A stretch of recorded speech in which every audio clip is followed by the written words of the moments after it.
Good evening বন্ধুরা। আজ হলো 10 আগস্ট সোমবার। আজকের বরাক উপত্যকা তথা আসামের শ্রীভূমি, শিলচর, হাইলাকান্দি এবং ভারতের বিভিন্ন প্রান্তের আজকের সন্ধ্যার বিশেষ বিশেষ খবরগুলি হল: সাধারণ মানুষের খাদ্য নিরাপত্তা নিশ্চিত করার লক্ষ্যে অসম সরকারের জনকল্যাণমূলক উদ্যোগে নতুন মাত্রা যোগ হল। আজ গোলাঘাট জেলার কাচারিঘাটস্থিত গোলাঘাট গাঁও পঞ্চায়েত সমবায় সমিতির প্রাঙ্গণে জাতীয় খাদ্য সুরক্ষা আইনের আওতাভুক্ত উপভোক্তাদের জন্য ভর্তুকিযুক্ত মসুর ডাল ও চিনি বিতরণ কর্মসূচির আনুষ্ঠানিক পুনরায় সূচনা করেন রাজ্যের জনস্বাস্থ্য, কারিগরি, পার্বত্য ও বরাক উপত্যকা উন্নয়ন বিভাগের মন্ত্রী কৃষ্ণেন্দু পাল। অনুষ্ঠানে বিপুল সংখ্যক উপভোক্তা, সমবায় সমিতির সদস্য, জনপ্রতিনিধি, সরকারি আধিকারিক এবং স্থানীয় বাসিন্দাদের উপস্থিতি ছিল চোখে পড়ার মতো। উদ্বোধনী অনুষ্ঠানে মন্ত্রী কৃষ্ণেন্দু পাল বলেন, রাজ্য সরকারের লক্ষ্য শুধুমাত্র খাদ্যশস্য সরবরাহ করা নয়, বরং প্রতিটি দরিদ্র ও প্রান্তিক পরিবারের খাদ্য নিরাপত্তা নিশ্চিত করা। সেই লক্ষ্যকে সামনে রেখেই মুখ্যমন্ত্রী ডক্টর হিমন্ত বিশ্ব শর্মার নেতৃত্বে একের পর এক জনকল্যাণমূলক প্রকল্প বাস্তবায়িত হচ্ছে। 12 রাজ্যের এসআইআর খসড়া প্রকাশ, উদাও 11.5% ভোটার। একযুগে দেশের 12 রাজ্যের ভোটার তালিকায় নিবিড় সংশোধনের খসড়া তালিকা প্রকাশ করল নির্বাচন কমিশন। চমকপ্রদভাবে এই পর্বেও 12 রাজ্য থেকে গড়ে প্রায় 11.5% ভোটারের নাম তালিকা থেকে বাদ পড়ে গেল। সব মিলিয়ে বাদ পড়া ভোটারের সংখ্যাটা প্রায় 1.58 কোটি। দারুল উলুম দেওবন্দে শিবলিঙ্গ থাকার দাবি, গঙ্গাজল দিয়ে শুদ্ধ করার ঘোষণা হিন্দু সংগঠনের।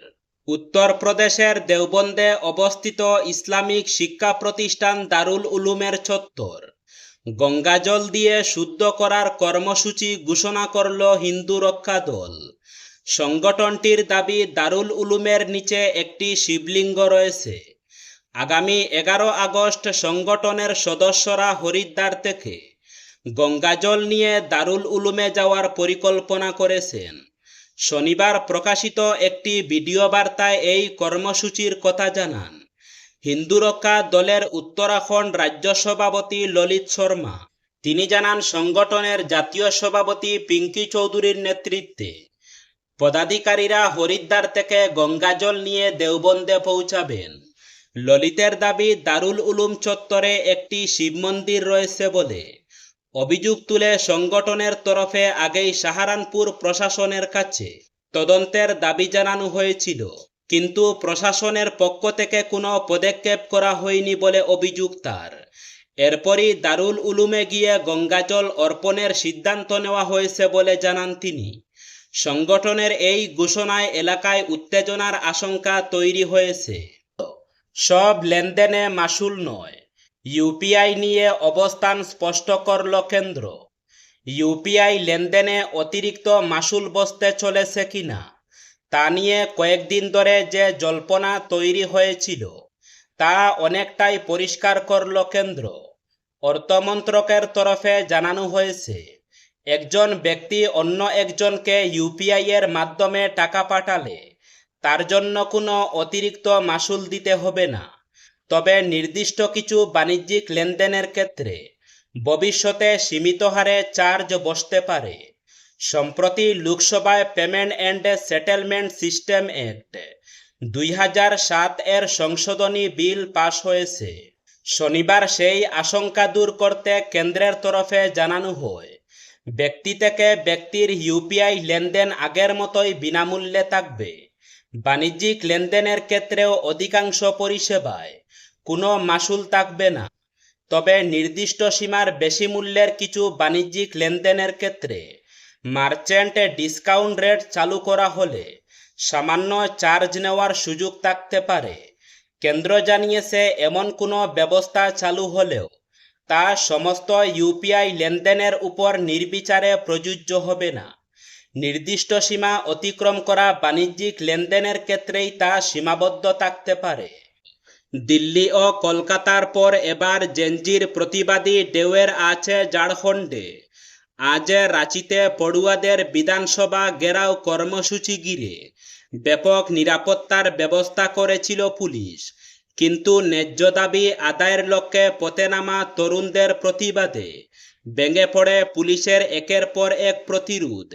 বিধানসভার দিকে এগিয়ে যাওয়া আন্দোলনকারীদের ছত্রভঙ্গ করতে জলকামান ব্যবহার করে পুলিশ, তবে তাতেও দমে যায়নি বিক্ষোভকারীরা, বরং জলকামানের সামনে দাঁড়িয়েই প্রতিবাদী ছাত্রদের একাংশকে নাচতে দেখা যায়।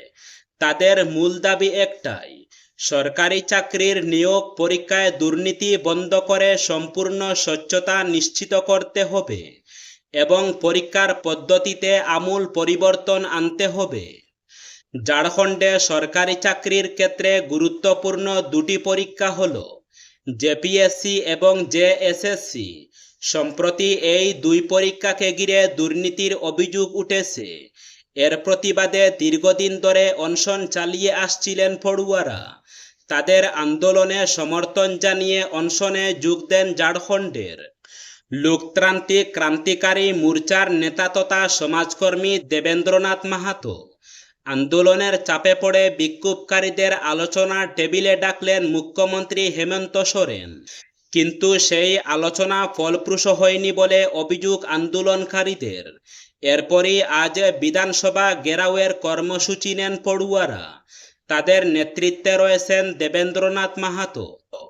এটিএম কার্ডে অদলবদল করে ব্যাংকিং জালিয়াতির অভিযোগে গৌরীপুর পুলিশ সানোয়ার আলী ও আমির আলী নামের দুই ব্যক্তিকে গ্রেফতার করেছে। ঘটনাটি ঘিরে এলাকায় চাঞ্চল্যের সৃষ্টি হয়েছে। পুলিশ সূত্রে জানা গেছে, গৌরীপুর বাজারের স্টেট ব্যাংক অফ ইন্ডিয়ার এটিএমে এক মহিলার এটিএম কার্ড কৌশলে বদলে নেয় অভিযুক্তরা। পরে ওই কার্ড ব্যবহার করে প্রতারণার মাধ্যমে মহিলার ব্যাংক অ্যাকাউন্ট থেকে 35,000 টাকা তুলে নেওয়া হয় বলে অভিযোগ।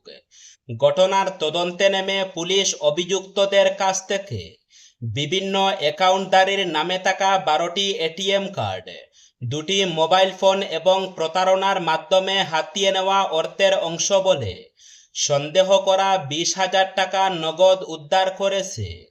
পুলিশের জিজ্ঞাসাবাদে অভিযুক্তরা সাধারণ এটিএম ব্যবহারকারীদের টার্গেট করে একই ধরনের কার্ডে অদলবদল ও প্রতারণার ঘটনায় জড়িত থাকার কথা স্বীকার করেছে বলে জানা গেছে।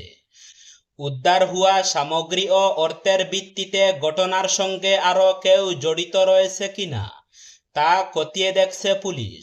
শুরু বাড়ি বাড়ি সমীক্ষা, 31 আগস্টের মধ্যে পূর্ণাঙ্গ তালিকা।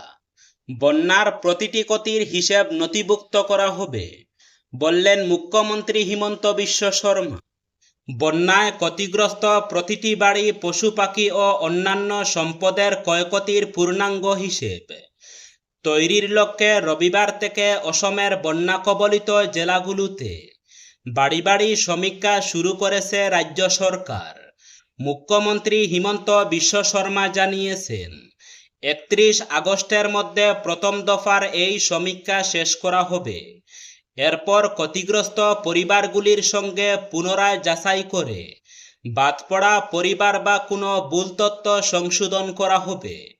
সব মিলিয়ে 10 সেপ্টেম্বরের মধ্যে বন্যায় মোটে ক্ষয়ক্ষতির পরিমাণ এবং পুনর্বাসনে রাজ্য ও কেন্দ্রের কত অর্থ প্রয়োজন তার একটি স্পষ্ট চিত্র পাওয়ার আশা করছে সরকার।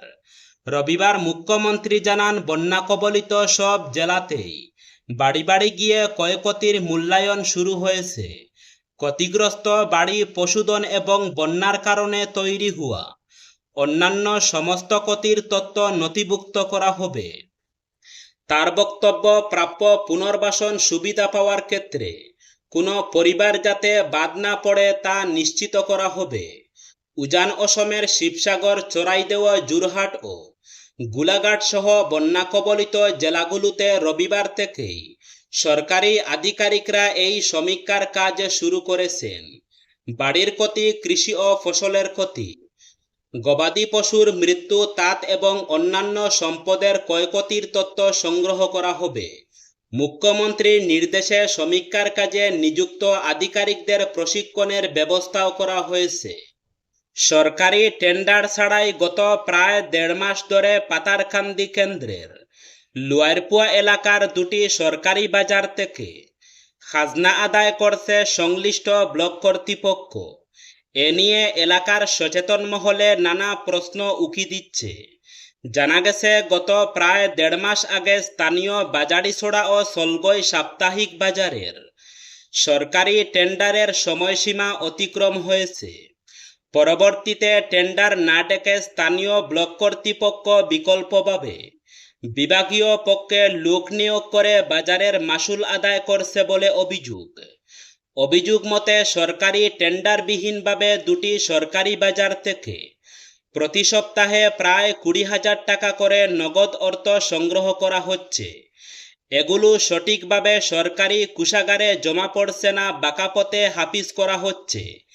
এ নিয়ে নানা প্রশ্ন দেখা দিয়েছে সচেতন মহলে। স্বাধীনতা দিবসকে সামনে রেখে অসম জুড়ে হর ঘর তিরঙ্গা কর্মসূচির প্রস্তুতি জোরদার হয়েছে। এরই অংশ হিসাবে আজ গোলাঘাট জেলা আয়ুক্তের কার্যালয় প্রাঙ্গণে তিরঙ্গা বিক্রয় কেন্দ্র এর আনুষ্ঠানিক উদ্বোধন করা হয়। অসম রাজ্য গ্রামীণ জীবিকা মিশন এর অধীনে স্বনির্ভর গোষ্ঠীর সদস্যদের পরিচালনায় এই কেন্দ্রটি চালু করা হয়েছে। এর উদ্বোধন করেন রাজ্যের জনস্বাস্থ্য, কারিগরি, পার্বত্য ও বরাক উপত্যকা উন্নয়ন বিভাগের মন্ত্রী কৃষ্ণেন্দু পাল। উদ্বোধনী অনুষ্ঠানে জাতীয় পতাকার প্রতি শ্রদ্ধা জানিয়ে মন্ত্রী বলেন, স্বাধীনতা দিবস শুধুমাত্র একটি জাতীয় উৎসব নয়, এটি প্রতিটি ভারতবাসীর আত্মমর্যাদা, আত্মত্যাগ ও দেশপ্রেমের প্রতীক। হর ঘর তিরঙ্গা কর্মসূচির মাধ্যমে দেশের প্রতিটি ঘরে জাতীয় পতাকা উত্তোলনের যে আহ্বান জানানো হয়েছে, এই বিক্রয় কেন্দ্র সেই উদ্যোগকে আরও শক্তিশালী করবে। মন্ত্রী কৃষ্ণেন্দু পাল বলেন, এই উদ্যোগের ফলে একদিকে সাধারণ মানুষের কাছে সহজেই জাতীয় পতাকা পৌঁছে দেওয়া সম্ভব হবে, অন্যদিকে স্বনির্ভর গোষ্ঠীর সঙ্গে যুক্ত মহিলাদের জন্য নতুন আয়ের সুযোগ তৈরি হবে। নারীর অর্থনৈতিক স্বনির্ভরতা নিশ্চিত করতে রাজ্য সরকার একাধিক প্রকল্প বাস্তবায়ন করছে বলেও তিনি উল্লেখ করেন। তার মতে, তিরঙ্গা বিক্রয় কেন্দ্রের মতো উদ্যোগ সেই প্রচেষ্টাকে আরও এগিয়ে নিয়ে যাবে।